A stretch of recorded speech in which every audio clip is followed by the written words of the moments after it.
Hello, my dears. This is Annette of AnnetteLeonard.com, back again with Chronic Wellness. Thanks for joining me. I recently finished a book by Emily Henry called The People We Meet on Vacation.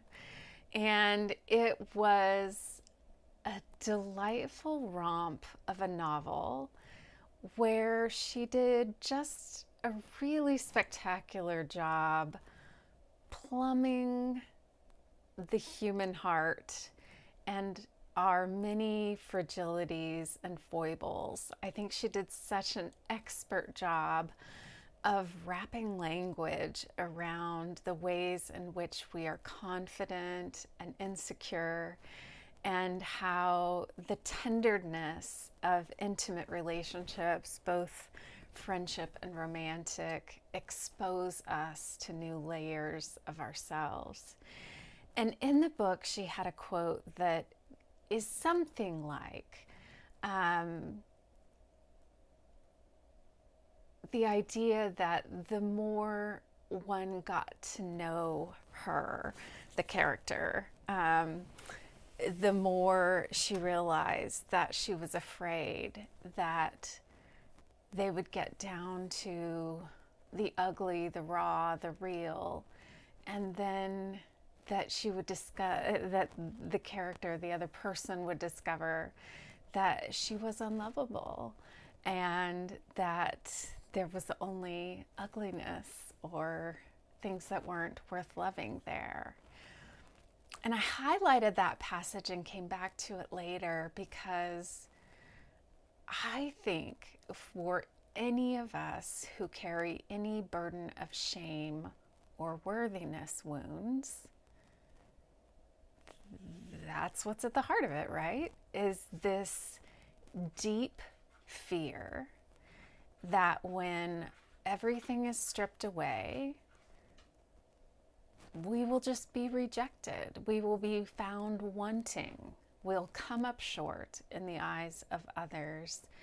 And that fear, that dissatisfaction and anxiety is almost too deep to bear. And so many of us deal with that in a myriad of ways, right? From people pleasing and hustling for our worthiness, to keeping people at arm's length, to making jokes at others' expense. I mean, you name it. Any kind of behavior can be a deflection technique to ensure that we're never known fully and truly for who we are. And what I think is also interesting about it, as is so often the case when we really pull these things apart, is that it's also a commentary on the other person we happen to be in relationship with too, because it's also saying that I'm somehow so skilled at some mirage or some facade that I'm maintaining that you can't see through, that somehow if I dropped that or you got around it, then you'd see something that you didn't like or didn't previously know. And so it's also maintaining that they are somehow dupable or foolish or kind of dim to not be able to already see what is right there in front of them. So on both ends of this are some erroneous assumptions. And I think that in a life without many obstacles, it's really easy to not ever have to examine these thinking errors. And when presented with a chronic illness that falls in your lap, when dealing with world-altering chronic pain, we don't often get the luxury of not having to examine these foibles in our ways of thinking or feeling about the world. And I was once again brought back to thinking about this in a conversation this weekend where a friend of a friend is having their world ground to a halt because of a life-altering surgery that is now turning everything on its ear and making them question, what is my worth if I'm not contributing to the partnership in the ways that I am accustomed? What is my value if I am not in the world of work? Will my partner be enthusiastic about staying if I don't participate in all the ways that they once were accustomed? And boy, are those cavernous questions, right? I mean, they're easy to like frame in a few words, but they are hard to wrap oneself around.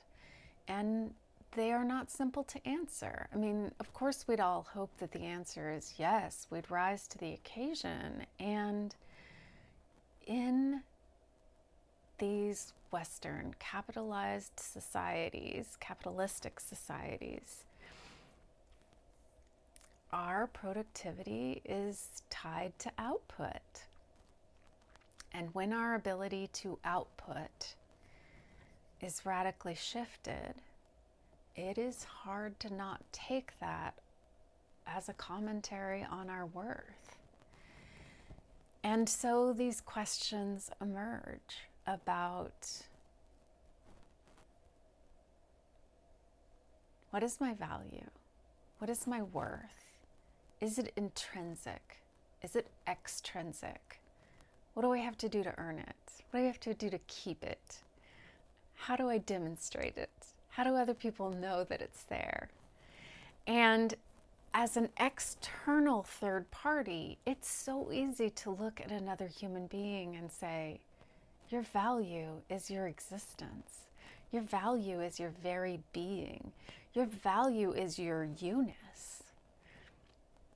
But being in the hot seat of those questions, it's less obvious and easy for me to say, my value is in my being. My value is in my meanness. My value is in the fact that I exist. And that's the goal. That is what I'm working toward. So just a few meditations on what the continued struggles are in a life that is defined differently than the lives perhaps of our peers. So I'm thinking about you, and if these are questions you're struggling with, you are not alone. You are not alone. Reach out if you care to. Sound off in the comments. Please like or subscribe or share this with someone who could use it. And until we're together again, I thank you for being here, and be well.